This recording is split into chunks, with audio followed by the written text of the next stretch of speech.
আসসালামু আলাইকুম ওয়া রাহমাতুল্লাহি ওয়া বারাকাতুহু। আমরা যারা বাংলাদেশের নাগরিক আমরা সবাই জানি রাষ্ট্র পরিচালনার স্বার্থে রাষ্ট্রের প্রয়োজনে বিভিন্ন সময় রাষ্ট্র বিভিন্ন সংস্কার কমিশন গঠন করে থাকে। তত্ত্বাবধায়ক সরকার ক্ষমতায় আসার পরেও এর ব্যতিক্রম হয়নি। নানা রকমের কমিশন সংস্কারের জন্য তারা গঠন করেছে, তৈরি হয়েছে। এর মধ্যে যেমন শিক্ষা সংস্কার কমিশন এখনো তৈরি হয় নাই, যদিও তৈরি প্রয়োজন। এর মধ্যে উপদেষ্টা পরিষদ একটি কাজ করেছে, নারী বিষয়ক সংস্কার কমিটি তৈরি করেছে।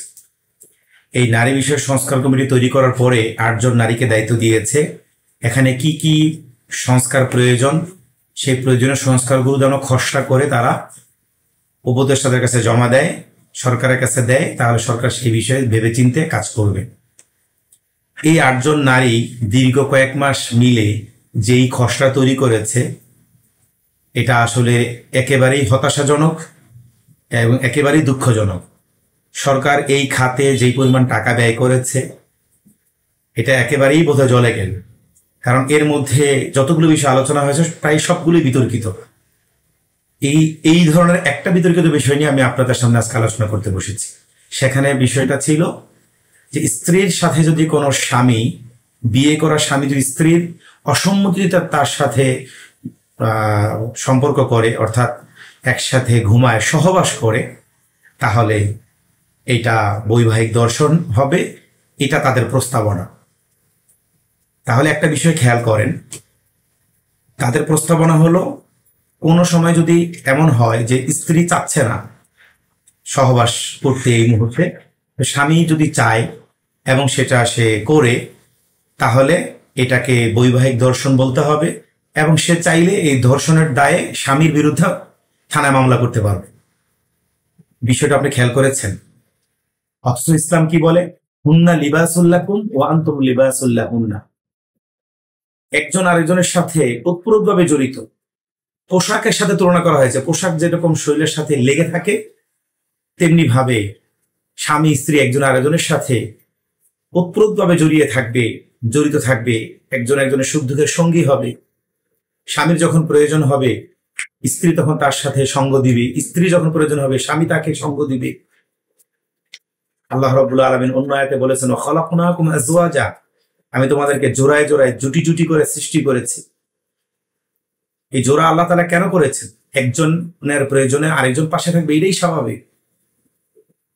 কিন্তু স্বামীর প্রয়োজন স্ত্রীর প্রয়োজন নাও হতে পারে, এটা স্ত্রীর বোঝা উচিত। আবার একইভাবে স্ত্রী যদি না চায় স্বামীরও সেটা বোঝা উচিত। আমরা সর্বোচ্চ এতটুকু বলতে পারি, ইসলামী দৃষ্টিকোণ থেকে এতটুকু বলা যায় যে হ্যাঁ, কোনো স্বামী যদি কোনো স্ত্রীর অসম্মতির পরেও, বারবার অসম্মতির পরেও তার সাথে সহবাসে লিপ্ত হয়, এটা তার জন্য অন্যায় এবং এটা তার একটা জুলুমের শামিল হবে। কিন্তু এটাকে যখন আমরা বৈবাহিক দর্শন নিয়ে যাব, তখন কিন্তু দর্শনের মামলা হবে, এটা নিয়ে স্বামীর সাথে ভুল বোঝাবুঝি হবে। অনেক স্ত্রীরা চাইলেই বেডরুমের খবর তো আর প্রশাসন বুঝবে না, বেডরুমের খবর কিন্তু আমার আপন মা বাবাও পাশের রুম থেকে বুঝবে না। সে এটাকে বৈবাহিক দর্শন হিসেবে চালিয়ে দিয়ে স্বামীর বিরুদ্ধে সে স্টেটমেন্ট দিয়ে দিবে। এতে কিন্তু ঘরে ঘরে গৃহযুদ্ধ লেগে যাব এবং সামাজিক একটা অশান্তি শুরু হয়ে যাবে।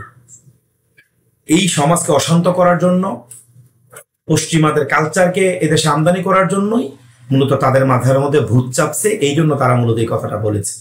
কিন্তু এটা এই 92% মুসলমানের দেশে, যারা আমরা ইসলামকে লালন করি, যারা আমরা প্রত্যেকটা জায়গায় ন্যায় অন্যায়কে লালন করি, তাদের জন্য কোনোভাবেই এটা উচিত না।